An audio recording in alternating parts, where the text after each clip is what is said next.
What's up, guys? My name is Quincy Carrier, and this is a special Monday edition of Q&A, the show where I take your questions from YouTube and Twitter and answer them here in video format.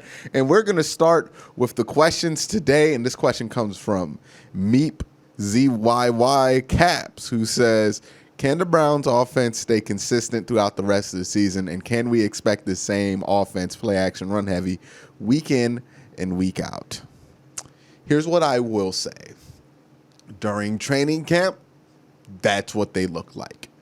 That's what they practice. Baker Mayfield under center about 60 to 70% of the time, rarely in shotgun. Every once in a while, they'll spread out and go five wide with the running backs on each end.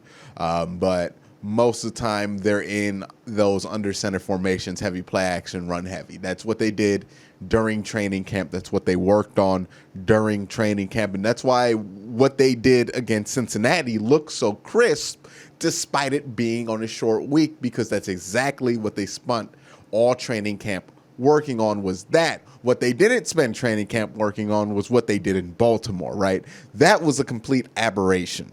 That didn't add up with what I saw during training camp. So I think it's more likely that the Browns overthought it coming into week one. They overthought the shortened offseason. They overthought how seamless it would be to get things together. They overthought all of that and said, let's go back to some things we did last year so we know exactly what we have to do, since this group of guys is actually the same. And I think that's what they went ahead and did against Baltimore. Or maybe they thought they would have an advantage if they spread it out and threw it more against Baltimore. Maybe they thought they could attack Baltimore deep. That ended up not being the case. I thought they would have had a much stronger showing against Baltimore if they would have went out like they did against Cincinnati. Either way, what we saw from Cincinnati seems to be the base offense, right? It seems to be what they practice the most, seems to be their bread and butter. I hope that's the case going forward, because as I've said, even after the Baltimore game, when the Browns do that, when they do that play action, run heavy stuff, they're a pretty good football team. They're pretty hard to beat. When they don't, they're mediocre at best. So they should do that. They need to do that. That's what you can get the most out of everything on this team doing. And I hope going forward, that's what they do, especially early on in this season. So I think it's going to more consistently look like that, because that's what it looked like during camp. What they did in Baltimore, I don't know what that was. And some people have actually used the excuse that, oh, well, they fell behind in Baltimore. Well, they fell behind, by 3 points against Cincinnati. But even when they weren't behind against Baltimore, they were still doing the same stuff. They opened the game in these kind of sets, making bad decision after bad decision. They were only down 4 points. They were doing this against Baltimore. So it was a philosophical thing against Baltimore. It was a game plan thing that I don't think was necessarily the best choice against Baltimore. Against Cincinnati, I think that's the base offense. I hope it is, because that offense is actually pretty good. This is one of two questions from Elijah Cable. The first one is, why did Hodge suddenly have a big involvement over Hooper, Bryant, or Higgins? Also, please give a shout out to my little sister, Willa. I hope I said that right. Please correct me in the comment section if I am wrong. She's a future Browns fan for life. Shout out to you, the big dub. You're going to bring a lot of dubs to Cleveland. All right. So Hodge getting more involvement than Hooper or, the other tight ends, or even Higgins. One, Hodge had a good camp, so I can't take that away from him. He played really well during camp. He ran some good routes. He got open. He was more consistent than Rashard Higgins. So him getting that role over Higgins, kind of understandable. Him getting more targets than, the tight ends, it's a little bit concerning. I hope it was a game plan thing. I hope that's just where they plan to attack. I do hope to see they involve more of Hooper. They did a decent job involving him against Cincinnati. You don't have to overfeed him. But again, Cordero Hodge was open, and he made all the plays thrown his way. So, maybe Baker has some good chemistry with him. Maybe Baker just likes those number 3 receivers a lot. Like, maybe he has a comfort level with those number 3 receivers, and hopefully he finds the same comfort level with the tight ends with Odell, and he already has it with Jarvis. So maybe it's just a comfort level thing. Next question comes from Corey Clayton, who says, can the Browns make the playoffs if they play the way they did Thursday night, even though we only beat the Bengals by 5? Again, I'm going to say this the Bengals aren't a bad team. I think a lot of people are assuming that the Cincinnati Bengals are going to be like a bottom 4 team. I really don't think that's going to be the case. I think this team's a lot more likely to be close to 500 than, in that 2-14, 3-13 realm. I don't think they're going to be that bad. So beating Cincinnati only by 5 really isn't that bad. Like, I think Cincinnati, division opponent, rival opponent, you're playing them, big time game for both sides. Joe Burrow's introduction to national TV, they came to play. And you know what? When I watched that Thursday night football game, it looked like two good teams going at it. I've seen national TV games where they were close or kind of like entertaining, but it was obvious that both those teams weren't good, a la Monday Night Football against the Jets last year with the Browns. That was obvious that both those teams had clear issues. But this game on Thursday, not really the case. Like, people can say Cincinnati missed all these tackles, but again, that's what power football is designed to do, and especially when you have Nick Chubb and Kareem Hunt, they're going to make a lot of teams look like bad tacklers this year. So, one, I don't think you should be worried because you only beat the Bengals by 5. The Bengals are a good football team, and they're in your division. Division teams usually play tough. And, yeah, you can definitely make the playoffs doing this. I mean, Tennessee made the AFC Championship game. They do the exact same thing that the Cleveland Browns do. It might become an issue when it comes to scoring quickly. But again, that's why you have Odell Beckham, right? That's why Odell Beckham's not somebody you can just trade, because if you lose him, you lose your deep shot. And your deep shot's going to become important if you need a 2-minute drive, if you need a quick score before halftime. That's where Odell is at his most valuable. You don't have anybody who can do that. So that's why you have Odell. He gives you that safety blanket so you can score quickly. And if you don't need to score quickly, you can grind it out with your running backs, Jarvis Landry, and your tight end. So, yeah, you can definitely make the playoffs doing what the Browns did Thursday. And if they execute like they did on Thursday, they will win a lot of games this year. This next question comes from Troop Wit, who says, do you feel major sports networks tend to focus entirely too much on personal aspects of the Browns rather than the football side of things? I'm so tired of hearing them talk about Baker's commercials, OBJ's emotions, etc. Never hear any legitimate football talking points, which is what I appreciate about your channel. So keep it up. Thank you. All right. So, yeah, this is something I talk about a lot, but yeah, they're going to do that. The national media will take about 3 or 4 moments from your entire career and form a personality from those moments and enforce those personality traits on you regardless of if they're true or not.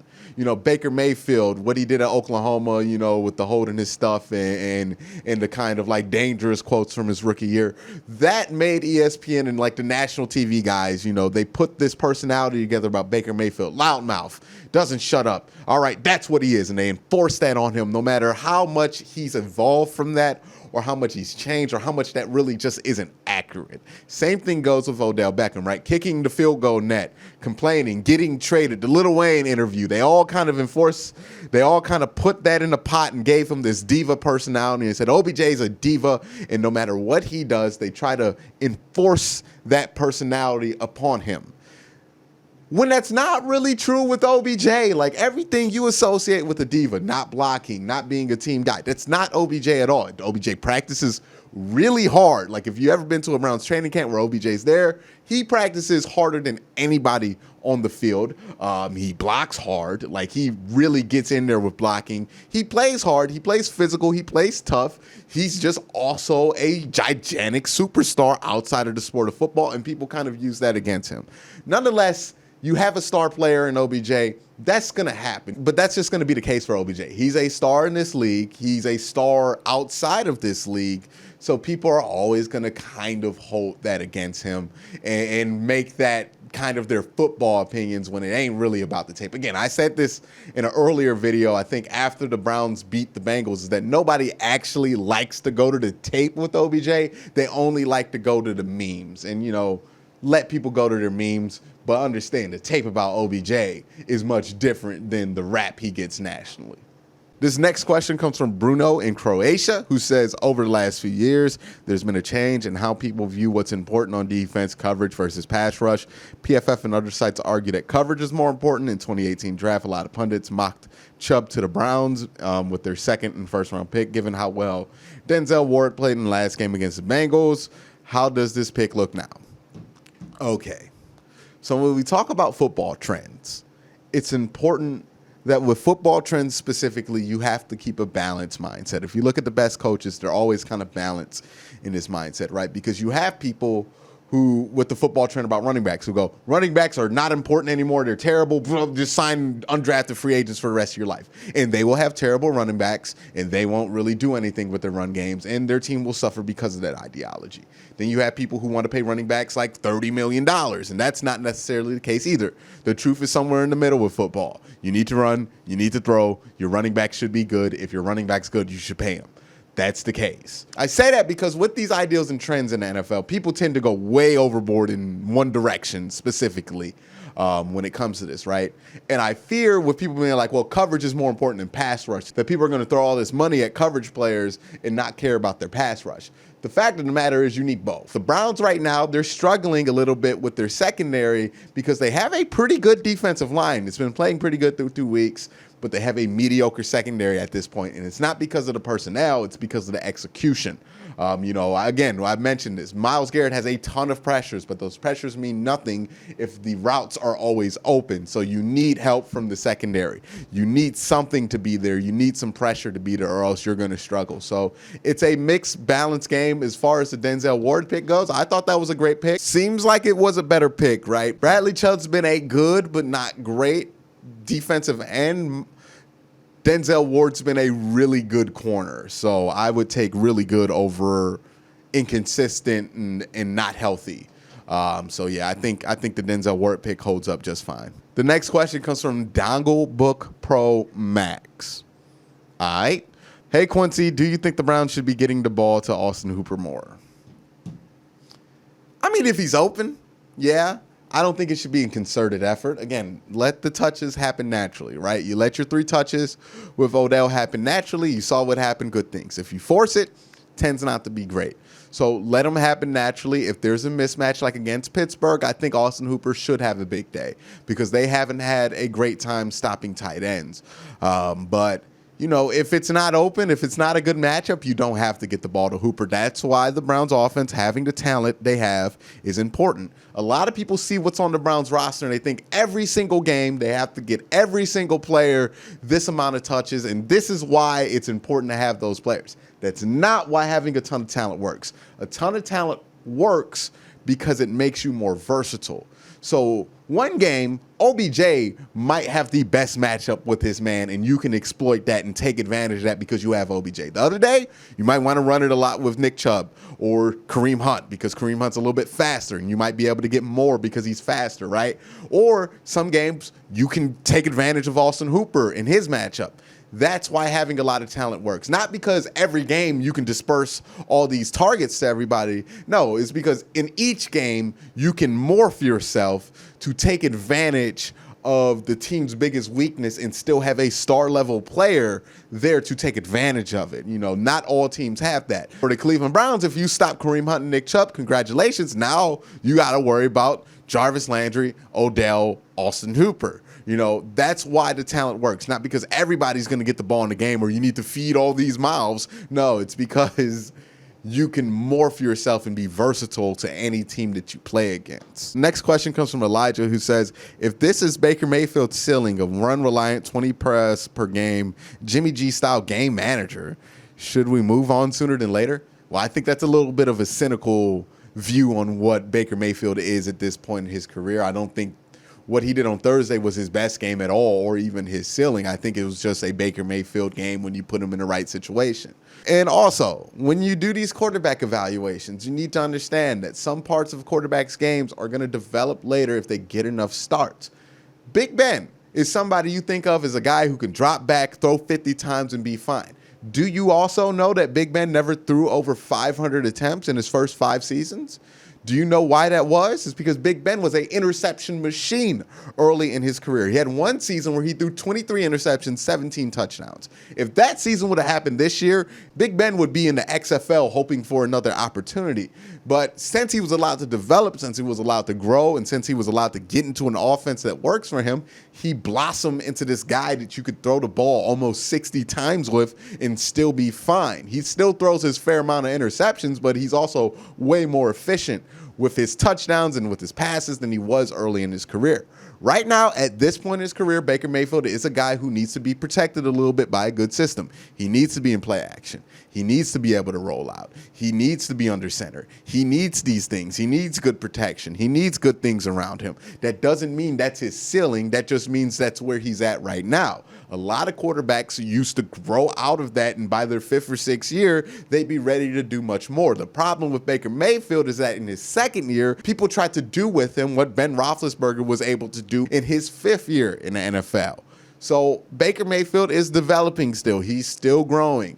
The good thing is when you put him in the right situation, he's not just a game manager, because his arm talent and his accuracy puts him in position that when he's in the right spots, he can make plays that not a lot of other quarterbacks can make. That's why he's not a game manager. Case Keenum's a game manager. If you watch Case Keenum during these practices, you'll see there's a very clear limitation on what throws he can and cannot make. That limitation is not there with Baker Mayfield. Baker Mayfield can make every throw, and that's why when you put him in the right spots, he can be very deadly. So no, he's not Jimmy G. This ain't his cap or his max. He still has a lot of room to grow, but for right now, for his development, yeah, this is what you need to do to get the best out of him.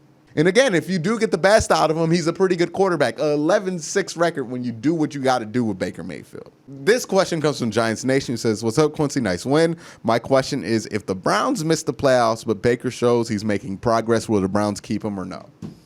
I see no reason not. If he's playing well and the defense is just blowing all these games, why would you get rid of Baker Mayfield? That makes absolutely no sense. Get rid of the defense. Get rid of the defensive coordinator. Fix what's actually wrong with the team. But yeah, Baker Mayfield's fine and his team doesn't make the playoffs. That's going to be a different story. Again, if the team doesn't make the playoffs, that's a problem.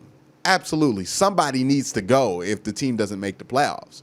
But you need to evaluate what it is that prevented you from making the playoffs so you make the right decision.